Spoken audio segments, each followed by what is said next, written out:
Complement protein ये part होता है हमारे इम्यून सिस्टम का। ये कॉम्प्लीमेंट प्रोटीन जो होते हैं ये हमारे लीवर से प्रोड्यूस होते हैं इन रिस्पॉन्स ऑफ कोई भी बैक्टीरियल इन्फेक्शन या पैथोजेनिक इन्फेक्शन हमारे बॉडी में होता है, तो उसको किल करने के लिए, उसको डिस्ट्रॉय करने के लिए complement protein important role play करते हैं। जो कॉम्प्लीमेंट प्रोटीन होते हैं वो नॉन स्पेसिफिक होते हैं, वो किसी पर्टिकुलर, ऐसा नहीं है कि किसी पर्टिकुलर ऑर्गेनिज्म या कोई किसी पर्टिकुलर पैथोजेंस ही अटैक करेंगे, तो ये नॉन स्पेसिफिक होते हैं और इनको इनेट इम्यूनिटी के रूप में जाना जाता है। तो ये जो इम्यूनिटी प्रोवाइड करते हैं वो इनेट इम्यूनिटी होती है। तो फर्स्ट ऑफ ऑल ये प्रोड्यूस होता है लीवर के द्वारा, ठीक है, प्रोड्यूस फ्रॉम लीवर, ये लीवर से प्रोड्यूस किया जाता है और एक्टिवेट होता है प्रोटीएज की वजह से। जो प्रोटीएज एंजाइम होते हैं वो एक्टिवेट करते हैं कॉम्प्लीमेंट प्रोटीन की एक्टिविटी को। नाउ ये नॉन स्पेसिफिक होते हैं, नॉन स्पेसिफिक, ठीक है, and this is provide the innate immunity.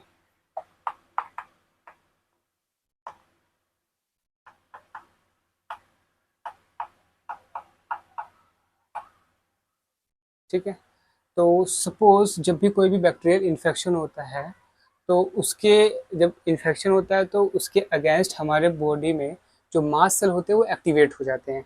Suppose ये कोई टिश्यू है हमारा, ठीक है, यहाँ पे कोई भी बैक्टीरियल इन्फेक्शन होता है, ठीक है, तो बैक्टीरिया जाके हमारे सेल सरफेस पे अटैक करता है, तो इस रिस्पॉन्स में कीमोटॉक्सिक केमिकल्स रिलीज होते हैं।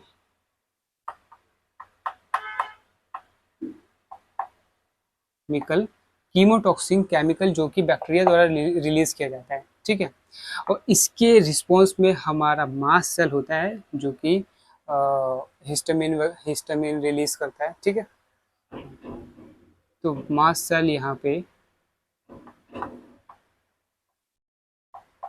सेल एक्टिवेट हो जाता है, ठीक है, और मास्ट सेल जब एक्टिवेट होता है तो ये रिलीज करता है हिस्टामिन, हिस्टामिन, प्रोस्टाग्लैंडिन,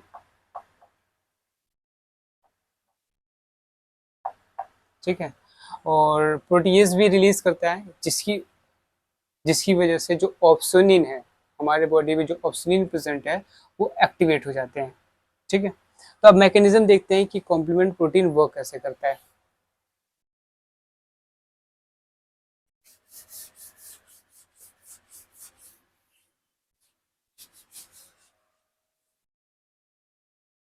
तो सपोज कोई भी बैक्टीरिया है, ठीक है, ये बैक्टीरिया का स्ट्रक्चर है, ये उसके ऊपर जो ग्लाइकोप्रोटीन्स पार्ट हैं, ठीक है, इस पे जब भी कोई भी इन्फेक्शन होता है तो हमारे बॉडी में आईजीजी एंटीबॉडीज होते हैं और many different types of antibodies होते हैं जो डिफेंस मैकेनिज्म के रूप में वर्क करते हैं। तो जब आईजीजी एंटीबॉडी जाके अटैच होते हैं, ठीक है, और किसी और जो ऑप्सोनिन होता है, सोनिन होता है, ठीक है, ये क्या करता है, किसी भी जो भी जितने भी कॉम्प्लीमेंट प्रोटीन्स होते हैं वो आके जब अटैच होते हैं तो उसके ऊपर एक लेयर बना देता है जिसकी वजह से हमारे न्यूट्रोफिल होते हैं या हमारा मोनोसाइट होता है वो इसको इंगल्फ करने में इजी हो जाता है। तो जैसे ही आईजीजी बाइंड होता है तो सीरम में जो प्रेजेंट कॉम्प्लीमेंट प्रोटीन है उनके एग्जांपल्स हैं C1, C1 complement protein, C4 complement protein, C2 complement protein, C3 complement protein. जो C3 कॉम्प्लीमेंट प्रोटीन है वो ब्रेक हो जाता है CB और CA कॉम्प्लीमेंट प्रोटीन में, ठीक है, तो ये CB यहाँ रह जाता है और ये C3A कॉम्प्लीमेंट प्रोटीन अलग हो जाता है, ठीक है। नाउ C5, ऐसे ही C5 भी होता है, वो ब्रेक हो जाता है CB में और C5A कॉम्प्लीमेंट प्रोटीन में ब्रेक हो जाते हैं। Now C6, C7, C8, C9, ये कॉम्प्लीमेंट प्रोटीन जाके आईजीजी एंटीबॉडी से अटैच हो जाता है। वो आईजीजी एंटीबॉडी जो कि बैक्टीरिया के ग्लाइकोप्रोटीन्स या जो भी प्रोटीन, ग्लाइकोप्रोटीन या जो भी सरफेस पे प्रेजेंट मॉलिक्यूल्स है उस पे जाके अटैच होते हैं, ठीक है। तो इनके फंक्शंस क्या होते हैं कॉम्प्लीमेंट्री प्रोटीन, ये सारे जो कॉम्प्लीमेंट्री प्रोटीन है क्यों है। पहला फंक्शन करवाते हैं, जितने भी बैक्टीरिया हैं उनका, बैक्टीरिया है या कोई भी पैथोजेंस है उनका न्यूट्रोफिल द्वारा और मोनोसाइट द्वारा फैगोसाइटोसिस करवाना। Help in phagocytosis. तो पहले देखते हैं फैगोसाइटोसिस में ये हेल्प कैसे करता है, ठीक है। तो यहाँ पे जो C3A है, C5B है, ये जाके न्यूट्रोफिल्स को सिग्नलिंग देते हैं। न्यूट्रोफिल हुआ,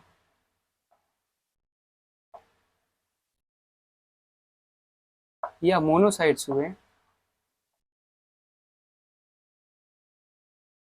ठीक है, इसको एक्टिवेट करते हैं और जो हमारा बैक्टीरियल सेल है उसका फैगोसाइटोसिस इंक्रीज करवाते हैं। दूसरा,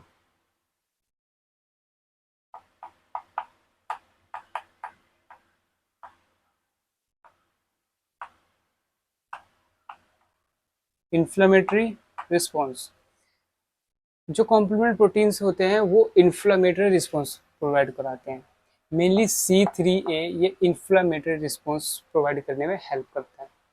तो जो C3A कॉम्प्लीमेंट प्रोटीन है वो इन्फ्लेमेटरी रिस्पॉन्स प्रोड्यूस कराने में हेल्प करता है। थर्ड, कैनाल फॉर्मेशन या पोर फॉर्मेशन।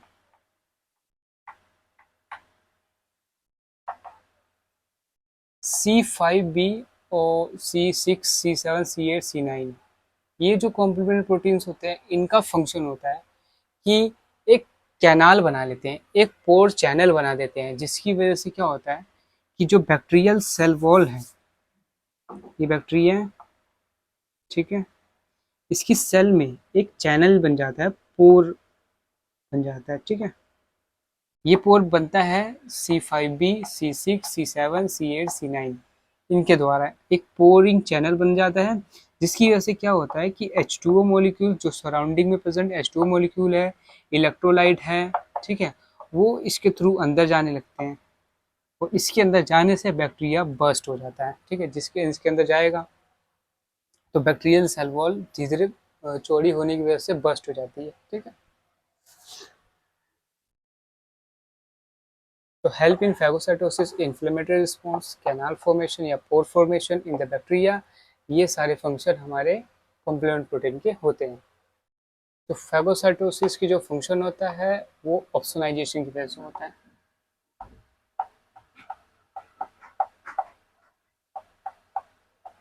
ऑप्सोनाइजेशन में C3B हेल्प करता है। नाउ एक पॉइंट लिखेंगे, C3B हेल्प्स इन ऑप्सोनाइजेशन। जो C3B होता है वो help in opsonization.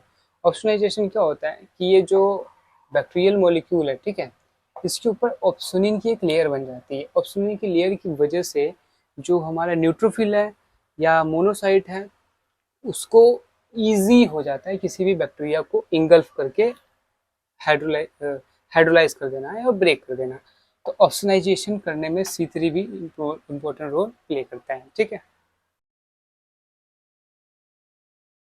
Inflammatory response में C3A प्लस C5A ये इन्फ्लेमेटरी रिस्पॉन्स में हेल्प करते हैं। C3A और C5A दोनों जाते हैं और न्यूट्रोफिल्स या मोनोसाइट्स को इंड्यूस करते हैं कि ये इन्फ्लेमेटरी रिस्पॉन्स प्रोड्यूस करें।